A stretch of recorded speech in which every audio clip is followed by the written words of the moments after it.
Reka nongere kubasuhuza, reka nongere kubaha ikaze nshuti bakunzi bakundwa umuryango mugari Rio News Press. Mumeze mute kabisa, nabasuje n'abateyambo, ariko hagati aho reka mbanze kabisa mbisegureho kubatara mu mazi iminsi mumbwira atariko David Hussein wagiye rwose mbiseguyeho mbasabye imbabazi kubw'akabazo tekinike kamaze iminsi katumye tutabonana, gusa kamaze gukemuka. Ubu tugiye kubana taro kwa tano, tugiye kubana ku makuru acukumbuye kandi amakuru yizewe akomeze kugenda tugera hano muri studio za Rio News Press. Hagati aho reka mbanze nisurize abataramu muri mu gihugu cya Uganda byimaze mu nkambi na Kivale, abataramu rere muri Changwani ndabasuje kabisa Mateyambo, abataramu muri mu gihugu cy'u Burundi ni igihugu cy'abaturanyi n'u Rwanda ndabasuhuje byimaze mu ntara ya Cibitoki mu Kirundo, ahantu uherereye hose mu gihugu cy'u Burundi wumve ko ngiye David Hussein amaze kugutera yambo, namaze kukwifuriza kugumya kugubwa neza. Abataramu muri mu gihugu cya Repubulika Iharanira Demokarasi ya Kongo, abataramu muri Congo Brazzaville, Tanzania, ndetse abataramu muri ahantu hitwa Central Africa, Mozambique, South Africa, Malawi, Cameroon, Leta Zunze Ubumwe za Amerika, United Kingdom. Ninge kubwira ati habari za John, habari za masiko, ndugu zetu kabisa, tuko pamoja. Nagarutse nishamitse nambaye nikwije mu makuru acukumbuye kandi yizewe. Ndagusuje rero wowe tujye kwana muri aya makuru kuri uyu mugoroba wa tariki 13 z'ukwezi kwa munani mu mwaka wa 2025. Muranyemerera aya makuru kuri uyu mugoroba turayahera ahitwa muri Kavumo byifashe gute? AFC M23, abarwanyi ba AFC M23 bahagarariwe n'uwitwa Colonel Nanga Bertarabisenwa, Sultani Machenga ndetse n'uwitwa Joseph Kabila wahoze ari perezida w'iki gihugu cya Repubulika Iharanira Demokarasi ya Kongo, wakiyoboye imyaka igera kuri 18 ndetse hakiyongeraho ubufatanye bashinzwe kwakorana nabwo igisirikare cya guverinoma y'u Rwanda RDF. Abanero baje gura n'akaga gakomeye cyane ahitwa muri Kavumo Tombe.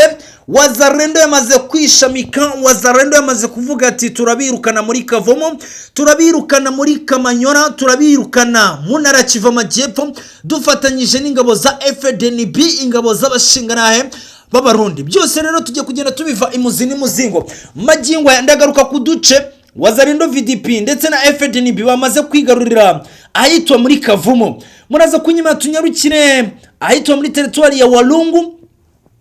Amakuru yamaze kugenda atugeraho M23 AFC M23 yamaze kwamburwa bimwe mu birindiro byayo byari biherereye muri aka gace ka Walungu mu ntara ya Kivu y'Amajyepfo. Turaza kugaruka rero kuri amwe mu makuru yamaze kugenda atugeraho mu cyumweru gitambutse.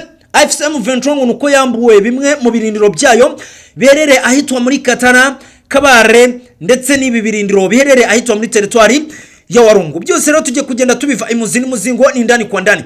Muraza kunyemera kandi tunyarukire ahitwa muri Minembwe. Ati byifashe gute? Abarwanyi batwirwaneho Red Tabara AFC M23 ngo bakomeje kwiyahura umusubirizo. Batanu rero baje kuba bagwa muri ambush ikomeye cyane, ambush ya Wazarendo VDP, Wazarendo CMC ndetse na FDNB ahitwa muri Minembwe. Byose rero tujye kugenda tubiva imuzi n'umuzingo kandi muraza kunyemera tunyarukira ahitwa muri UVIRA. Panike ni panike, yaba ku gisirikare cya FDNB, yaba ku gisirikare cya Wazarendo VDP, yaba ku gisirikare cya AFC M23, yaba ku gisirikare cya FARDC cya guverinoma ya Repubulika Iharanira Demokarasi ya Kongo. Ati byifashe gute rero? Byose ngiye kugenda mbitotora nubwo mfite iminota mike, muranyihanganira turagenda turusha kuyikoresha uko ihari. Hagati aho mbanze mbasabe kuzamura subscribe zanyu. Wowe ugeze kuri uyu munota wa 4 utarakora kuri subscribe, banza wigaye ukore ku gipfunsi kireba mu kirere, iyo ni like kabisa, usharinge, ukomantinge udutima muri commentaire. Ese uwo mucokomera ukamuwugira wagiye? Ndagira ngo mwongere mu bigarure kabisa twadutima twanyu muri comment, kakadarapo kanyu muri comment, asige dukomeze kugenda tubana. Dore nanjye kabisa noneho naje nishamitse 5 kwa 5. Reka ya makuru yacu rero yo kuri uyu mugoroba wa tariki 13 z'ukwezi kwa munani mu mwaka wa 2025 tuyahera hitwa muri Kavumo mu ntara ya Kivu y'Amajyepfo. Wazalendo VDP, Wazalendo CMC, FDNB, kude chapeau kabisa, salute. Ati abarwanyi ba AFC M23 tugomba kubirukana ahitwa mu ntara Kivu Amajyepfo duhereye mu mizi. Ubu tuvugana rero harimo ibice M23 yamaze kuba yatakaza muri territoire ya Kavumu, hano ni mu ntara Kivu Amajyepfo. Ibyo bice rero AFC M23 mu gihe cyatambutse nuko yigaruriye aka gace ka Kavumu hafi ya kose ndetse n'ikibuga cy'indege cya Kavumu. Magingo amwe makuru yamaze kugenda atugeraho atariyo ivumbi, AFC M23 ifite ubwoba ko ishobora kwamburwa n'iki kibuga cy'indege cya Kavumu. Ni panike ku barwanyi ba AFC M23 mu ntara Kivu Amajyepfo, dore ko rwose abitwa Wazalendo bamaze gukanira, abitwa FDNB bamaze gukanira. Panike kuri AFC M23 yamaze kuba panike. Agace kitwa Bugarama, agace kitwa Karengera ndetse n'agace kitwa Kirambo, utu duce twamaze kwigarurirwa na Wazalendo VDP. Nkuko rero umwe mu mboni dufite hariya muri Kavumu amaze kuduha aya makuru kutubwira ko AFC M23 magingo ya ibisasu biri guturuka ahitwa Karengera ndetse n'agace kitwa Kirambo bikagwa ku kibuga cy'indege cya Kavumu bya Wazalendo VDP. Ubu ngo urugamba nuko ari urugamba hagati y'abarwanyi ba FCM M23 ndetse na Wazalendo VDP, ngubona ko itari buze gusubira inyuma. Ndagira ngo mbibutse ko ubu Kavumu airport yamaze kugotwa n'igisirikare cya Wazalendo VDP ndetse na Wazalendo CMC FDNB. Ubu ndakubwira ko agace kari mu majyepfo y'iki kibuga cy'indege cya Kavumu kitwa Kaniyora kamaze kwigarurirwa n'ababarwanyi ba Wazalendo VDP ndetse na FDNB. Agace kitwa Ruzihu, aka gace kamaze kwigarurirwa na Wazalendo VDP ndetse Wazalendo CMC. Ubu rero panike ahantu iri, M23 isigaranye ikitwa Chifunzi ndetse n'agace kitwa Hembe n'agace kitwa Bugarura bereye mu majyaruguru y'iki kibuga cya Kavumu. Igice cy'amajyepfo cyose cyamaze kwigarurirwa n'ababarwanyi ba Wazalendo VDP ndetse n'aba FDNB. Rero ngo nuko ikitwa panike yamaze kuba panike kuri ababarwanyi ba AFC M23, dore ko ubu Kavumu ngo rwose isa dushaka kujya kumva airport yamaze gukurwamo n'ababarwanyi ba Wazalendo ndetse na FDNB. Reka tunyaruke cyane rero ahitwa muri Walungu, aho ni mu ntara Kivu Amajyepfo rero, kuko ahantu hitwa Muramba hamaze kwigarurirwa n'abarwanyi ba Wazalendo VDP ndetse na FDNB ndetse na FARDC mu ntara Kivu Amajyepfo.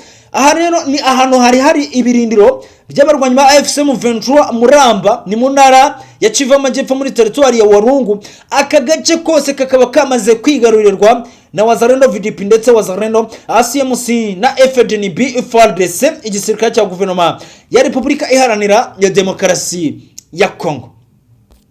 Amwe makuru rero nkuko tuyakesha ikinyamakuru The Kivu Morning Post kibitangaza, biravugwa yuko AFC M23 yakuwe mu bimwe mu birindiro byayo yari ifite mu ntara Kivu Amajyepfo, harimo ibirindiro bya Muramba bereye mu ntara Kivu Amajyepfo muri territoire ya Walungu, ndetse ibirindiro AFC M23 yari ifite ahitwa muri Kabare, aho Wazalendo VDP yabibakuyemo kuwa mbere tariki 11.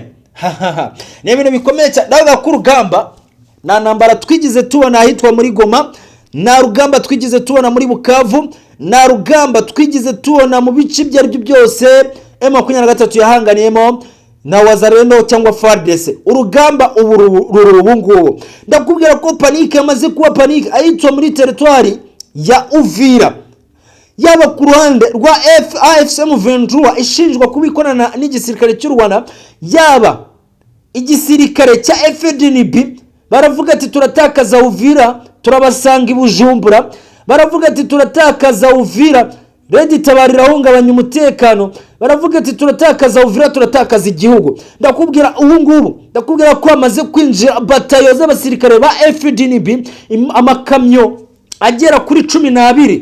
Biravugwa yuko amaze kwinjira batayo zigera kuri 4 z'abasirikare bashyashya baturutse mu gisirikare cy'u Burundi mu gihe iki gihugu cy'u Burundi. Ibi rero bikavugwa yuko hari abandi basirikare b'abahibu b'igisirikare cya Repubulika Iharanira Demokarasi ya Kongo ba Special Force, amabateyo agera kuri 6 yamaze kwinjira muri territoire ya UVIRA. Bikavugwa yuko uru rugamba rurigiye kubera Uvira rushobora kuzisangwamo n'ingabo za Tanzania. Aka nakabanga mbibiye namwe makuru yamaze kugenda atugeraho, kandi izi ngabo ngo za Tanzania nuko bitazavugwa ko zinjemo zizinjira bucece.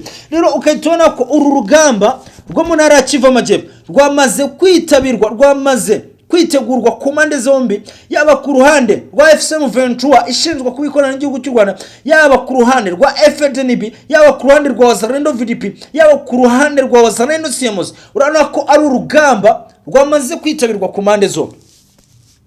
Ndakubwira ko iyi Uvira M23 kujya ibona yuko ariyo turufu igomba kuzayicaza ku biganiro, igategeka ibyishaka, igategeka barikana za siga kunda, yamaze kwitegura uru rugamba. Ni umubwira ati iyi Uvira ibintu bigiye kuberamo ni ibintu tutigeze tubona mu mujyi wa Goma, ni ibintu tutigeze tubona mu mujyi wa Bukavu, ni ibintu tutigeze tubona za Warikare, ni ibintu bikomeye cyane bitewe n'ibitwaro magingwa. Ndakubwira ko ubu igisirikare cy'u Burundi cya FDNB cyamaze kwinjiza muri Uvira indege zo mu bwoko bwa drone CH4, ndetse bamaze kwinjiza n'izindi zitwa MiG-25. Izi ni indege zose zinambara zamaze kwinjira muri uru rugamba mu ntara ya Kivu Amajyepfo muri Uvira. Biravugwa yuko rero hari gutozwa abandi basirikare bashyashya n'igisirikare cy'u Burundi, nabo bagomba koherezwa kuwa mbere w'iki cyumweru, bagomba koherezwa mu rugamba mu gufasha igisirikare kiri muri Uvira. Ibi rero ukayitona ko ari urugamba ruri kwitegurwa, ni mu gihe M23 yo ibona kuzicara ku meza y'ibiganiro itarafata Uvira nta kizabiri gukora. Muri buka hari ibiganiro ku itariki 8 z'uku kwezi kwa 8, hari ibiganiro i Doha, hari ibiganiro hagati y'abarwanya M23 ndetse n'ubutegetsi bwa Facibeto bwa Repubulika Iharanira Demokarasi ya Kongo. Ibi biganiro M23 nigize ibyitabira. Ese ukeka ko impamvu itabyitabira ari iyihe?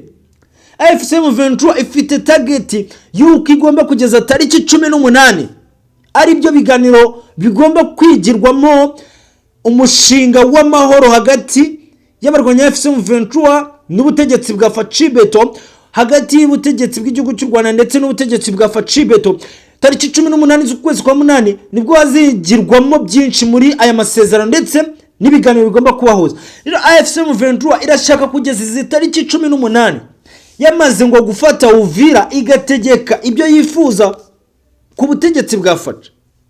Ibi birakunda ko M23 iri buze gufata Uvira iminsi isigaye 5 cyangwa nibiri buze gukuna. Igitekerezo ni icyawe, asiga tukakomeza kugenda tubana. Ngengo uko rero ndabona iminota mfite iri kugenda imfata, gusa ndaje ngaruke mu kanya. Hari amakuru mbafitiye muri Uvira, hari maneko za M23 ngo zamaze gufatirwa hitwa muri Uvira. Ayo makuru hari umutaramu maze kuyamara ambwira ati David ibintu byakomeye M23 ati maneko zayo ziri gufatirwa ubutitsa no muri Uvira, zije gushaka amakuru y'ibirindiro by'ingabo za FDN ahantu ziherereye, baje gushaka ngo amakuru y'ahantu haherereye ingabo za Wazalendo VDP.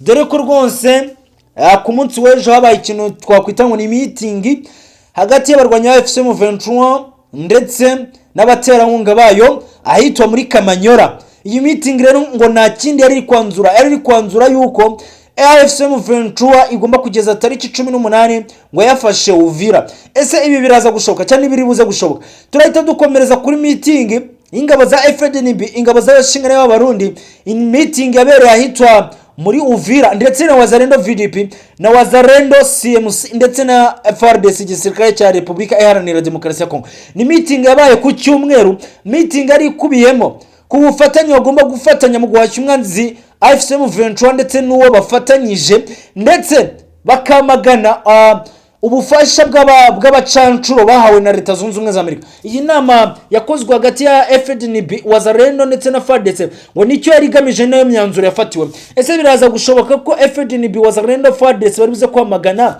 ubufatanye bari buze guhabwa na Leta Zunze Ubumwe za Amerika buriya bw'abacancuro bw'ibiki? Byose ni ibintu duhanze amaso, asige tukabitega igihe tukavuga ati reka dutegereze turebe uko byifashe. Ndabona rero iminota imfasha, reka mbashimire reka mbifurize kugumya kugubwa neza, reka mbasabira amahoro y'Imana n'imigisha n'ibikomeze kuba namwe, mukomeze muhaye muronke, mukomeze guhamuronke kabisa, Nyagasani akomeze abashyigikire mu mirimo igiye itandukanye.